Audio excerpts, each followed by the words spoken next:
Happy Tuesday after Christmas, everybody.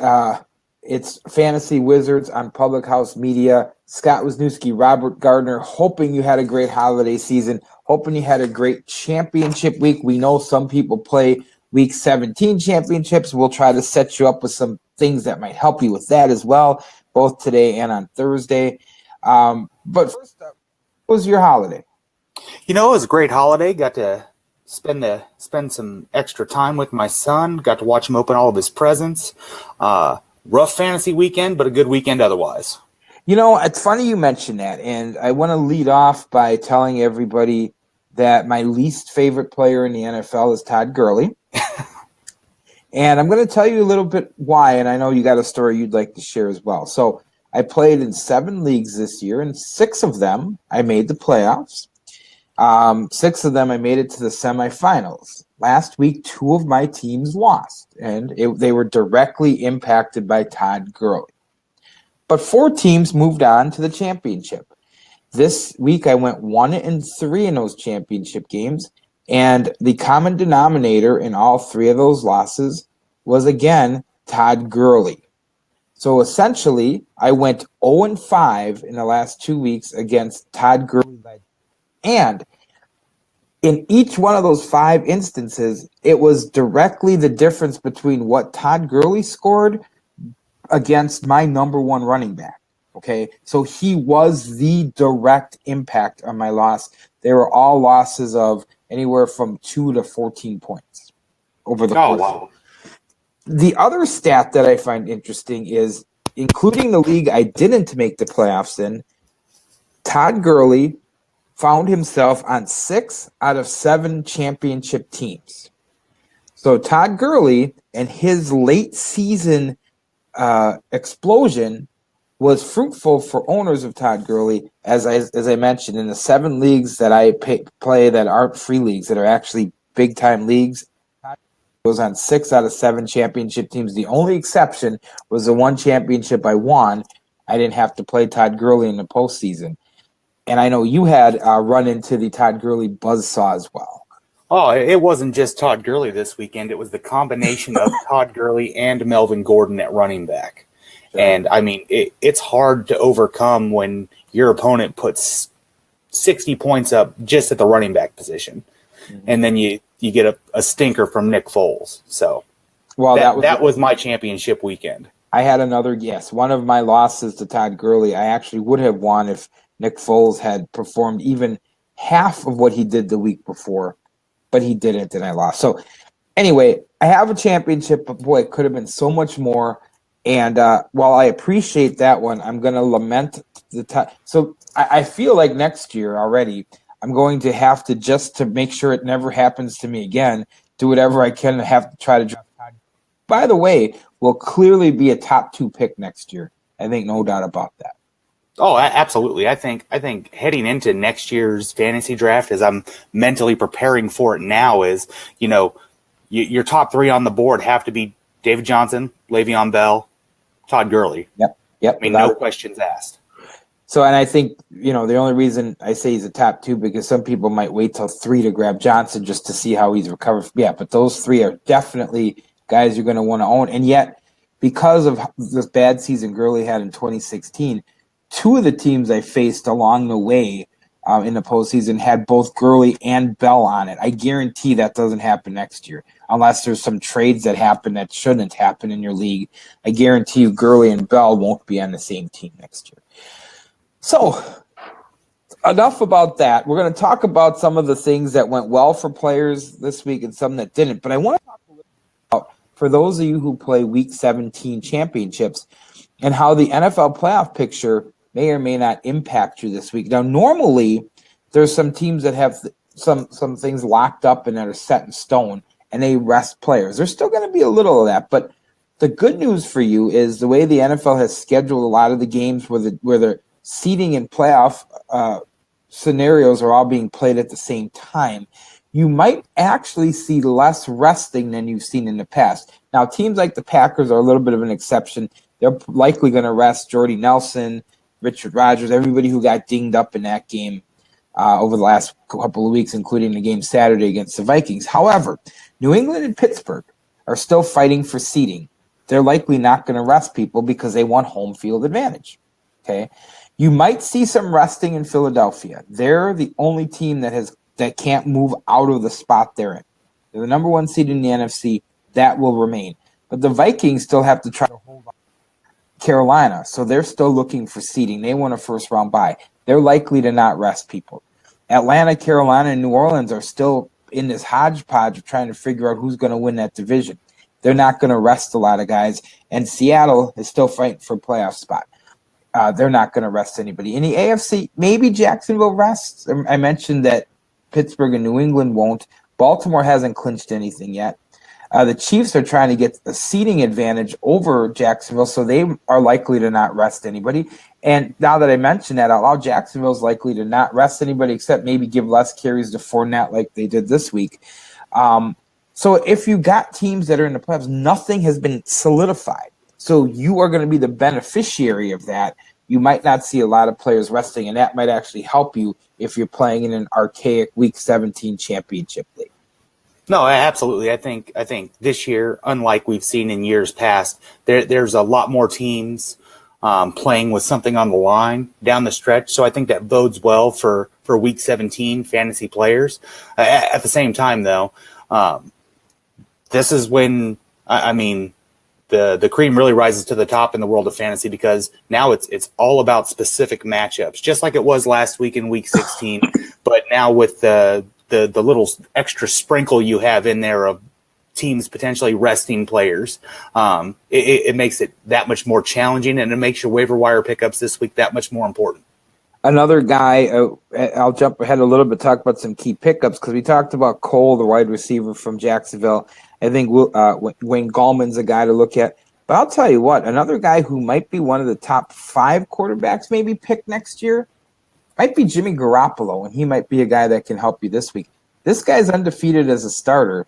He's made San Francisco look from a doormat to a team that's on the – they've won 4 in a row, for crying out loud.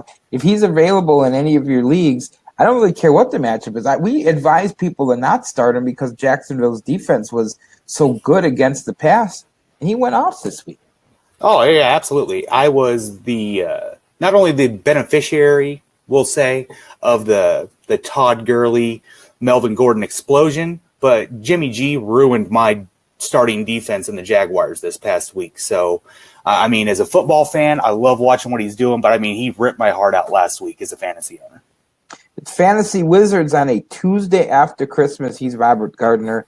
I'm Scott Wisniewski. Public House Media brings this to you on this great platform. By the way, next week I got an interesting idea for a show I'd like to do next Tuesday, and I'll send out a ballot for you here before the end of this week. I want to go through each position and have you decide who your MVP and biggest disappointment was at quarterback, running back, wide receiver, tight end. Pick a rookie of the year as well, and then fantasy MVP. And we'll call it our fantasy award show. And maybe we can do that next week, Tuesday, if you're up for it. Absolutely. I love the idea. So let's talk about some reasons why you may have won this week. Obviously, Todd Gurley is probably the number one reason why. If you had Todd Gurley, I find it unlikely that you lost this week. But there were some quarterbacks that performed well too. Jared Goff and Blake Bortles, who was quiet for 3 quarters and then got some of those backdoor covers. And you know what? It doesn't matter how they score them; they all count the same, right?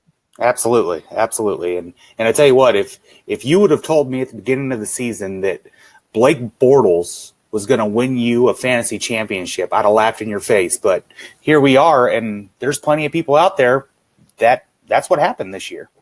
Absolutely. By the way, I sat Bortles for Foles in the league where I performed and I lost. Had I started Bortles, I probably would have treated myself to a Bortles jersey, because that league is the league I've been playing in for 25 years, so I take that one a little bit more seriously than everyone else.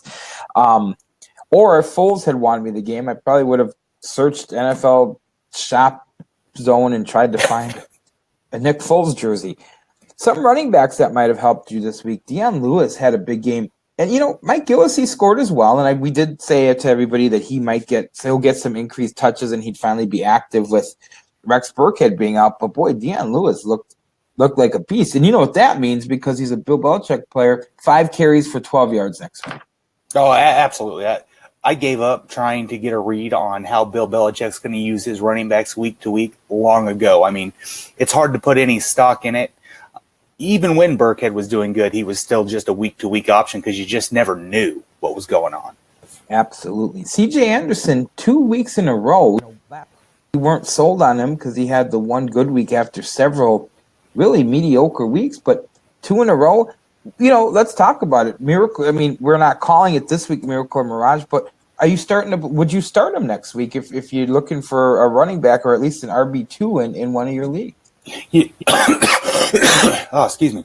Especially heading into this week with the Kansas City Chiefs matchup. The Chiefs defense has looked a lot better the past couple weeks, but they're still not good against the run. And the way he's been running and the focus that offense has had to put on the running game, I think you roll the dice and you put him in your starting lineup this week. Larry Fitzgerald may have won you a championship.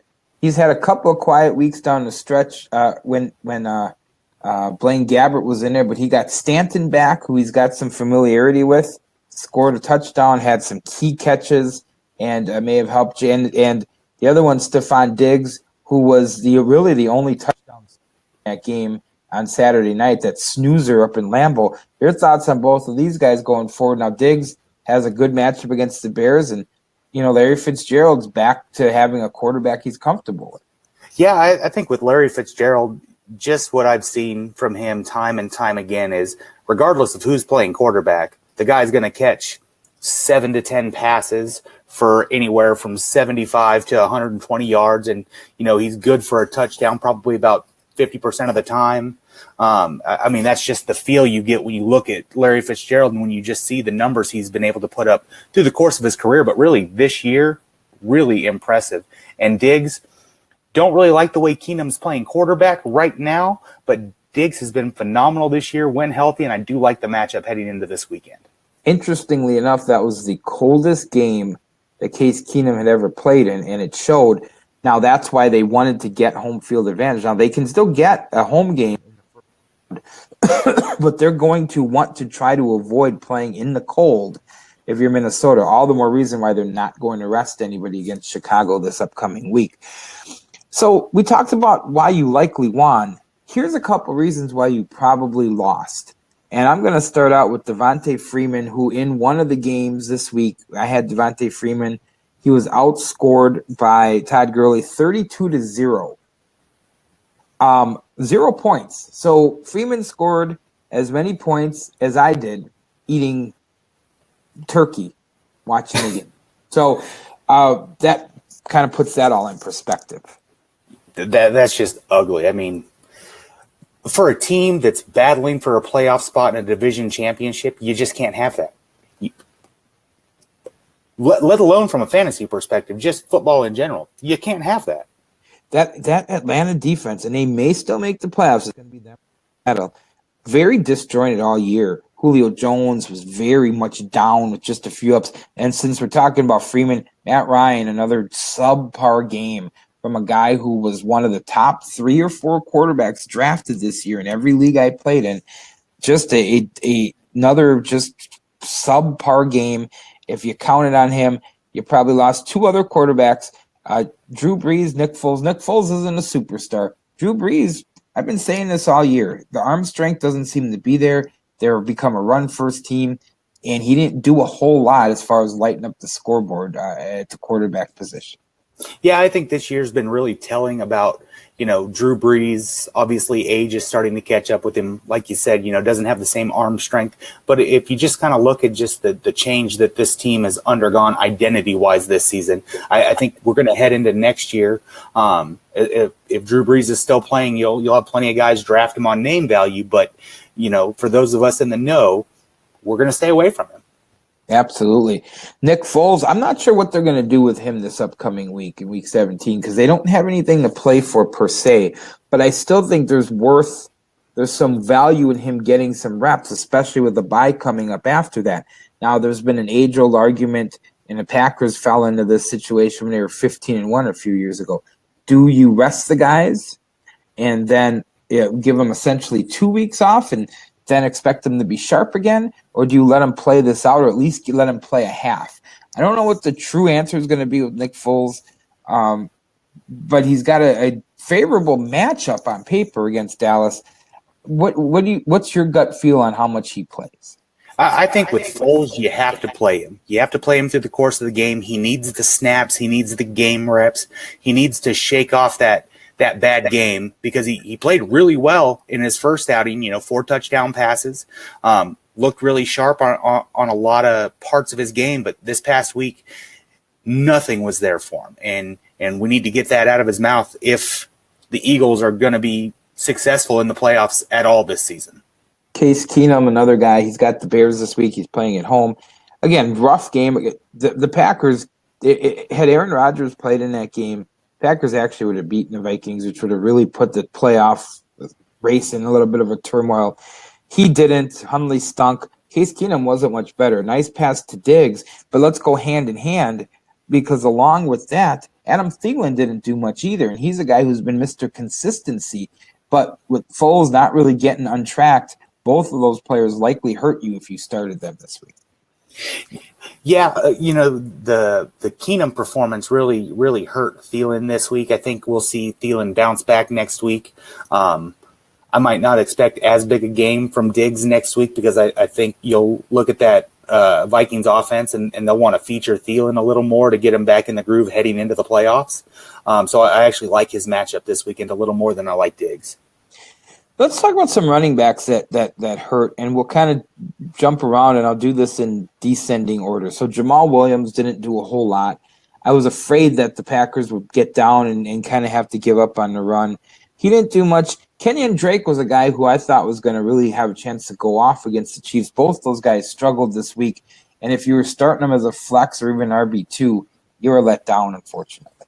Oh, absolutely. I was – even as a Chiefs fan, I was astonished with how poorly Drake played against that Chiefs run defense. Granted, Bob Sutton had a good scheme in place, but the Miami offensive line was not helping their running back this week. He was getting eaten up in the backfield a lot. Another running back that struggled while his counterpart did not was Alvin Kamara, who both games against Atlanta were his 2 worst games of the year. Now, in fairness, the first one he was knocked out with a concussion, but he didn't do a whole lot this week. Another guy who struggled, even though he did score a touchdown, was Leonard Fournette, who just seems to, once he got that injury, he just really hasn't, between that and some off-the-field suspension issues, he just hasn't looked like the same back. I think that injury has been lingering a little longer than they're letting on. I think that's the case, and I think it's something that if you look back at Leonard Fournette's college career, when he got dinged up in college down at LSU, you saw his production really fall off. He's a guy that is really most effective, like all running backs, when he's 100% healthy. But his body doesn't seem to react to physical adversary as well as other running backs do. Yeah, that might not bode well if you're looking for a long career in this league, unfortunately. Another guy who was kind of underperformed. I don't want to say it was a disappointment. I mean, he did have some decent yards. It wasn't like he was completely bottled up. But my story as well, how I reached out and grabbed Ezekiel Elliott in 2 leagues, and he just was unable to look like the Ezekiel Elliott that people were accustomed to seeing prior to the suspension. I think the one thing you want to look at as far as that's concerned is, number one, I don't feel like Dallas was as committed to the run as they should have been heading into that game. I expected a lot more because after that first quarter, they just went away from it, even though it was a relatively close game all afternoon. But the big problem was when Smith went out with the injury again, dinged up. I mean, it just shows you how important that position is in the NFL when it comes to running the ball and throwing the ball. Absolutely. By the way, Dez Bryant looks like I shouldn't say anything can happen. I feel like despite how talented he is and that he may be figuring out a way to play himself out of Dallas at some point or another. Again, just tantrums and drop balls and just unable to get on the same page.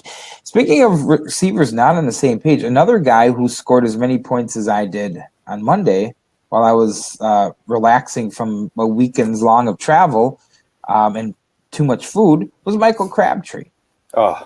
That Oakland game, again, 0 points. it was almost like he wasn't even on the field, even though he was, because I saw his number out there. A disappointment. Again, if you were Monday night, maybe you're down by 5, 6, 8 points. Maybe you're only down by 2, and you're like, I got this in the bag. Crabtree, 2 catches, 20 yards. I get my point. Nothing. Yeah, I think, if we're going to label disappointments, I think we should just pen the Raiders into being a part of this discussion a lot, because this whole season has just been a marred mess for them. Carr hasn't looked good. He hasn't taken that step. He looks like he's that back injury earlier in the season has really lingered all year with him. Amari Cooper's got the dropsies, and Crabtree, when he shows up, fantastic, great player. But when he doesn't, you see what happens. Goose egg on the scoreboard for you. So the Green Bay Packers missed the playoffs. I'm going somewhere with this. This isn't a Packer rant. After making it 8 years in a row. But what people need to understand is what they've done, what New England's been able to do. This sustained success isn't easy. Last year, the Raiders and the Buccaneers were 2 teams that we were supposed to, they were the teams on the rise, right? They were the teams that this year was going to be their year.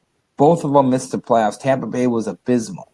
It's not as easy as people think to just be a playoff machine year in and year out. And we saw that with a lot of NFL teams and fantasy players that we were like, this is going to be ready to take the next step.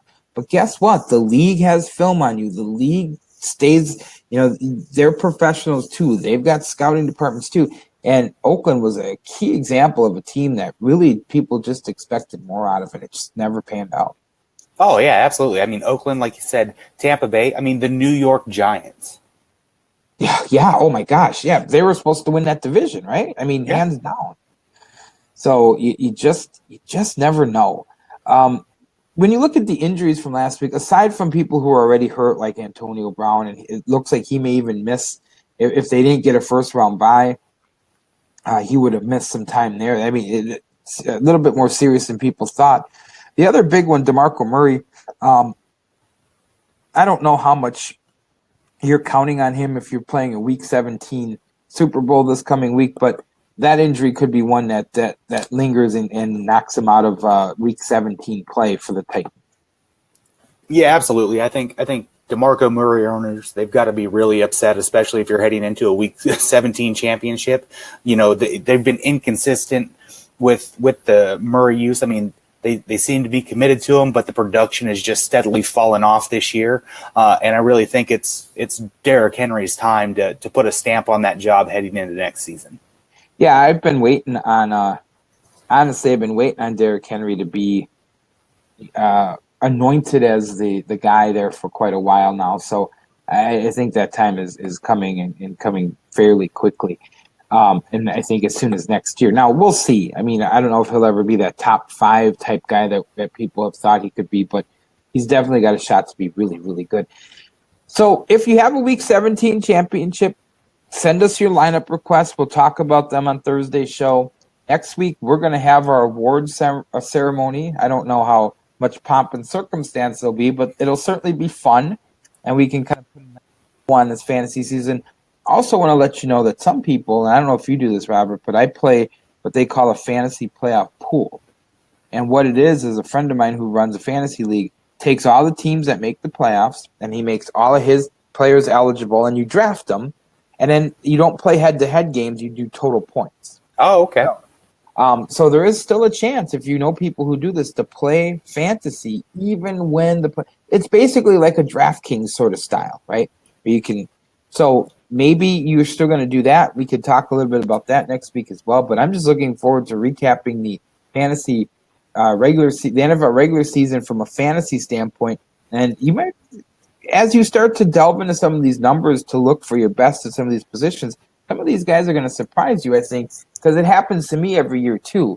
Because in the leagues I run, I'll do an all-division team and then an all-league team, like an all-pro team, and you end up being really surprised by how good or how not as you may have thought people did when you start looking at the stats. It'll be fun. Absolutely. I'm looking forward to it. We, again, look forward to all of you who watch Fantasy Wizards and who have supported us all year. We appreciate it. We appreciate everybody at Public House Media for allowing us to do this. It's been fun. It's not over yet, even though my season's now over, but it's certainly not over yet, and we look for some fun next week. Robert, anything else you'd like to impart to our fans before we head out for the night? Well, first of all, I'd just like to thank everybody at Public House Media for allowing us this platform to get on here and just chat about fantasy football and offer advice. I mean, I love playing fantasy football, and this has just been a great experience. I look forward to just talking about it every week, and I can't wait for next fantasy season to roll around, and we can help all of our listeners and viewers out there again. That's the best part about this is if you're a fan, and I know you are like I am, and have a fantasy player, I'm already looking forward to, what I want to do for the draft next year. Now, I'll be in this mode for another week or two, then I'll let it breathe for a while, and I'll kind of revisit it in the summer. But I'm already thinking about, who are some of what's the top 10 going to look like next year? I'm already kind of putting that together. So. Oh, absolutely. And one of the things that I'm really going to focus on this year as a fantasy player is I'm going to pay a little more attention to the coordinator changes that are taking place, because as we saw with Matt Ryan in Atlanta, it has a huge impact on your fantasy season. Oh, absolutely. And so the coordinator changes are huge, and then watch to see where you see some changes as it relates to offensive linemen, especially tackles. Guards maybe, but tackles especially, and watch how that changes some things up as well. So Robert, again, I appreciate it. I'm going to let you get on to the rest of your post-holiday festivities. Everybody out there, again, thank you for being with us, and we'll be back on Thursday to get your lineup set for Week 17. He's Robert Gardner. I'm Scott Wisniewski. This is Public House Media presenting Fantasy Wizards. Good night, everybody.